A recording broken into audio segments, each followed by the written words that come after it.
Vamos lá, boa tarde. Nesse segundo momento, nós vamos falar sobre a filosofia política moderna e nós vamos falar de modo específico sobre dois temas. Nesse primeiro bloco, já fizemos um primeiro bloco. No segundo bloco, nós vamos falar sobre Maquiavel e no terceiro bloco falaremos sobre o contratualismo. A filosofia política, ela é importante. Primeiro, vale destacar que a filosofia política moderna, ela é inaugurada pelo filósofo italiano Niccolò Maquiavel. E o que é que nós temos de importante quando nós falamos dessa filosofia moderna?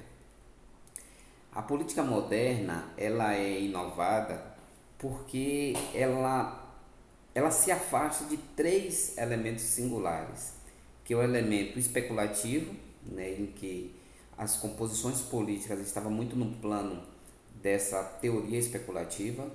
No segundo aspecto, descaracterizando os seus elementos éticos, né, aquela ideia de Platão e Aristóteles que política tem que estar associada à ética.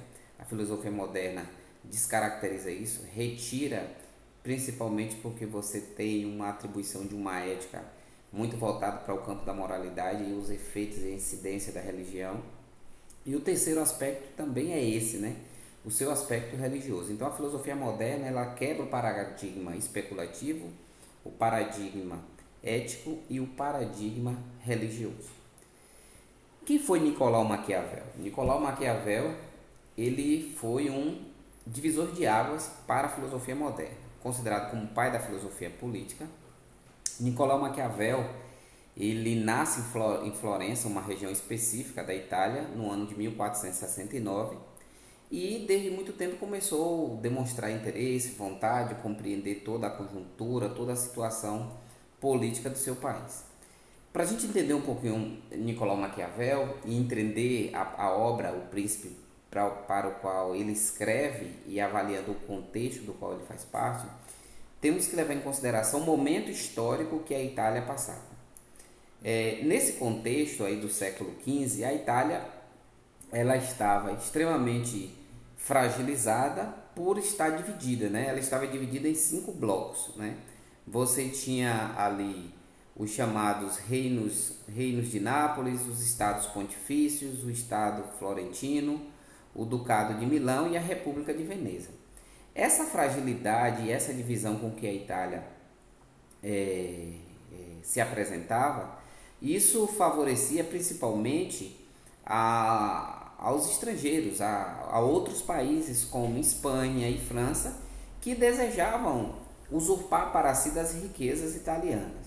Esse período ele foi um período em que a família Médici, né, estava à frente, né, e por um determinado tempo, Lourenço ele conseguiu organizar, né, estruturar um pouco a política italiana, porque ele tinha uma espécie de dosimetria das relações, uma capacidade de dialogar, uma capacidade de estabelecer mecanismos econômicos, e isso deu ali uma certa estabilidade aos italianos. Quando Lourenço morre e seu filho ocupa o Piero de Médici, ele vai numa linha totalmente diferente do pai, né? Desconstitui toda a capacidade diplomática que o pai tinha, e a Itália entra em uma decadência, principalmente por conta dos conflitos dessas 5 regiões que eu acabei de citar para vocês. Aproveitando-se disso, Carlos VIII, rei da França, invade Florença, ocupa, destitui, né? E a família Médici acaba saindo do poder, né, sendo retirada do poder, e um frei Girolamo, né, ele é indicado por Carlos VIII, o rei da França, a assumir Florença. Girolamo, que vai gozar de uma reputação muito grande, tanto entre o rei Carlos VIII como a comunidade, ele desenvolve algumas estratégias extremamente significativas. A primeira delas é de um Estado que valorize muito os valores cristãos. A segunda estratégia que ele faz é uma dialética que faz com que as pessoas busquem viver uma vida mais simples, sem muito apego à materialidade, viver com aquilo que produz. E automaticamente isso vai incidir numa crítica que o Frei Girolando faz de um abandono à luxúria, à ostentação. Só que o Frei Girolando ele acaba cometendo um erro grave, né? Crasso. Erro no sentido de que, porque ele vai começar a fazer uma série de críticas, de observações à Cúria Romana, né? Ao alto clero.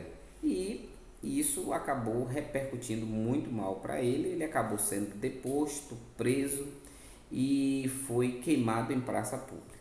Com isso, o que aconteceu? A família Médici volta ao poder na Itália, mas de uma forma estratégica diferente. Quem agora assumida pelo filho de Piero de Médici, o neto, né? Inspirado no avô Lourenço, que era extremamente político, diplomático, um cara que tinha uma visão administrativa e política muito grande. O neto volta com as mesmas expectativas e projetos do avô e não do pai. E isso fez com que ele passasse a implementar características influenciadas pelo seu avô e com isso ele vai gozar de uma reputação, estabelecer um certo equilíbrio na Itália, começa a desenvolver uma estrutura extremamente significativa para a Itália e essa estrutura vai favorecer um novo modelo econômico. Dentro dessas perspectivas todas que começam a serem apresentadas, Nicolau Maquiavel, inspirado com toda a paixão política que ele tinha, ele produz sua obra mais importante na literatura da política e da filosofia, que é a obra O Príncipe.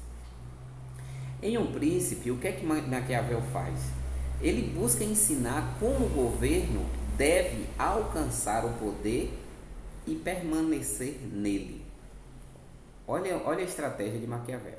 Primeiro, é a ideia de poder. Segundo, como chegar a esse poder. E o mais difícil, não basta só chegar ao poder. Maquiavel traz orientações no sentido de que o príncipe tem que ser extremamente estratégico para que possa permanecer no poder. E diante disso, ele diz, olha, para que o príncipe chegue ao poder e permaneça no poder, ele precisa desconstruir algumas concepções platônicas, aristotélicas, de ética e de política nesse casamento indelével, imutável. Elas precisam ser separadas. E nesse sentido, os temas de Deus, de natureza ou razão, eles têm que ser refletidos de forma individualizada. Isso não tem que ser um tema refletido pelo Estado, defendido pelo Estado e aplicado pelo Estado. O Estado tem outras questões muito mais importantes a serem definidas, a serem tomadas. Nesse sentido, o pensamento, tanto prescritivo como normativo, ele deve ser excluído, segundo Nicolau Maquiavel. E aí Maquiavel, ele traz um fundamento basilar para a aplicação da obra Um Príncipe. Segundo Maquiavel, a política da cidade é o resultado da disputa de poder entre três estruturas, três grupos, três realidades. A primeira, daqueles que estão no poder e querem se manter no poder. A segunda, os que não estão no poder e querem adentrar ao poder, querem ter o poder. E a terceira, aqueles que são oprimidos por conta do resultado do poder, né?